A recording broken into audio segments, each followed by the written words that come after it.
Have you ever, on a quiet night, looked up at the starry sky and wondered, who am I? Where do I come from? And what is the purpose of this journey? That question is as ancient as humanity itself, a deep yearning in the heart of each of us, urging us to seek an answer. Among the myriad answers humanity has found, today I want to tell you a story. This is not a story about an omnipotent God creating the world in 7 days, nor a dry scientific theory about the Big Bang. This is a story about you, about me, about all of us. Viewed through the lens of practical wisdom, a wisdom not overly concerned with when the universe began, but focused on a more important question: how can we live a life of peace, reduce suffering, and find liberation right here, right now? This is the story of human origins from a Buddhist perspective, a journey not to delve back into the past, but to delve deep into the present. Let's embark on this journey together.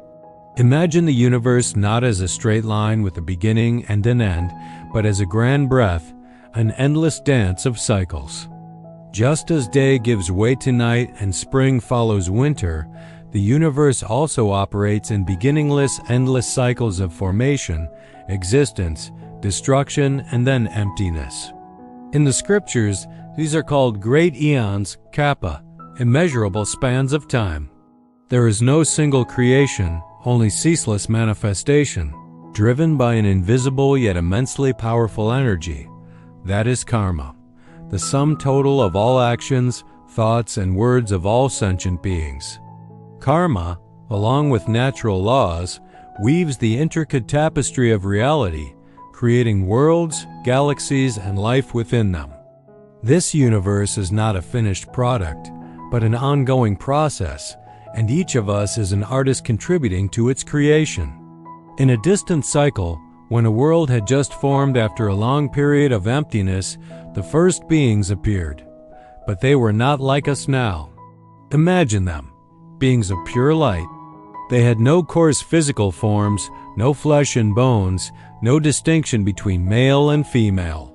They were mind-made, self-luminous with a radiant aura, moving freely in space like stars and nourished by inner joy and delight. They knew no hunger or thirst, no fatigue, no greed, hatred, or delusion. Their lives were a state of peace and fulfillment. Then a subtle change occurred. On the surface of the new world, a sweet, delicious substance like pure honey began to appear, called the essence of the earth. One of these beings of light, driven by curiosity, tasted a little. The delicious taste spread, a sensation never before known, and a tiny seed of craving, of attachment, was sown in their consciousness.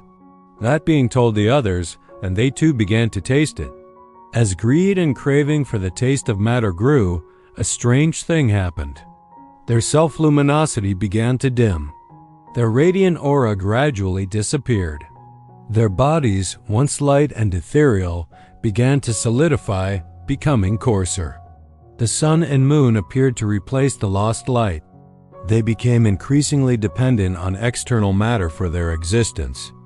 The essence of the earth gradually disappeared, replaced by other types of plants, and with each change, their bodies became more physical, and the differences between individuals became more pronounced. This transformation was not limited to the physical. As physical forms appeared, distinctions also arose. Beauty and ugliness were defined. Arrogance arose in those who considered themselves more beautiful, and inferiority complexes appeared in others. Then one day, when they began to cultivate rice for food, a lazy being did not go to collect their own share of rice, but stole from another's. This was the first instance of theft. Along with it came deceit to cover it up. Their society, which had been peaceful, began to fracture. To resolve these conflicts, they needed rules. They needed a leader. They collectively elected the wisest among them to judge right from wrong, protect property, and maintain order. From then on, social structures such as government, law, and the division of labor gradually formed. Social classes also began to emerge based on each person's work and role. Parallel to this social evolution was a moral evolution. Their choices between sharing or selfishness, honesty or deceit, compassion or cruelty, shaped the social structure and their own destinies. This story is not merely a myth. It is a profound allegory about the journey of consciousness, from a state of purity and peace. Due to the rise of craving and ignorance, we have bound ourselves to the material world and its accompanying suffering. You see, this story places no responsibility on any external force. It is consciousness, or in Buddhism called vijnana, and the energy of karma that play the central role. Vijnana is not an immutable soul, but a stream of awareness, carrying all the seeds of karma from countless lifetimes. It is this stream of consciousness, with its cravings and attachments, that has shaped our physical evolution. Mind and matter are not separate. They interact, relying on each other in a dynamic dance.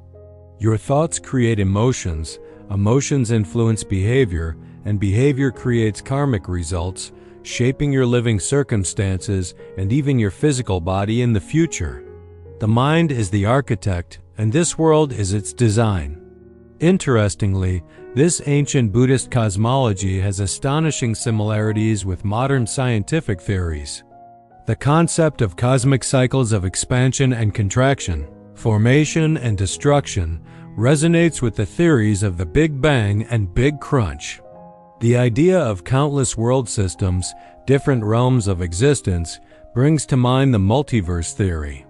The process of beings of light gradually transforming into physical forms can also be seen as a symbolic interpretation of evolution. But the core difference is that while science focuses on physical mechanisms, Buddhism emphasizes the role of consciousness and karmic energy as the primary drivers behind all processes. Both perspectives point to a fundamental truth. All phenomena are impermanent and interdependent. Nothing exists independently. A flower cannot exist without sunlight, soil, water, and air. We humans, too, cannot exist separately from this universe. And this brings us to one of the most important and profound messages. Human existence is incredibly rare and precious. Among countless realms of existence, from the blissful heavenly realms to the suffering hell realms, the human realm is considered a special place. Why? Because it is a perfect balance. We are not so immersed in happiness that we forget the necessity of practice as in the heavenly realms, nor are we so overwhelmed by suffering that we lack the mental capacity to seek the path to liberation as in the lower realms. In the human realm, we have enough suffering to recognize the truth about the nature of life, and enough wisdom to understand the Dhamma, the teachings on the path to enlightenment.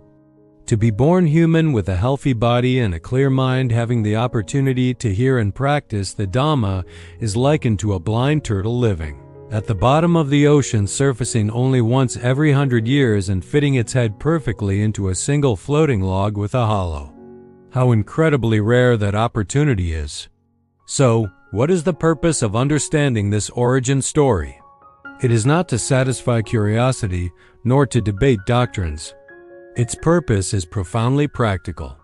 It is to inspire us to act. When we understand that craving and ignorance have led us from a state of radiant light to a physical form full of afflictions, we will be motivated to return. When we realize that all suffering originates from the mind, we will know that the place we need to work is not the external world, but our own mind's garden. This story teaches us about compassion. When we see that all sentient beings, whether human or animal, in whatever form, are wandering in the cycle of rebirth governed by karmic forces, all seeking happiness and wishing to avoid suffering just like us, compassion naturally arises. We will no longer see separation, but only interconnectedness. And most importantly, it inspires us to live a meaningful life, a life of mindfulness and ethics. The path to return to a state of inner peace, to rekindle the lamp of self-wisdom, is the Noble Eightfold Path, the eight-branched path comprising right view, right intention, right speech, right action, right livelihood, right effort, right mindfulness, and right concentration. Every step on this path is an action that reshapes our destiny. Every kind word, every compassionate action, every altruistic thought not only brings peace to ourselves and those around us, but also sows seeds of wholesome karma, contributing to a better future for the entire world. So, the next time you look up at the night sky, instead of asking, "Where do I come from?" perhaps try asking a different question. With this precious human life, where will I go? The story of the universe's origin is not a tale concluded in the distant past.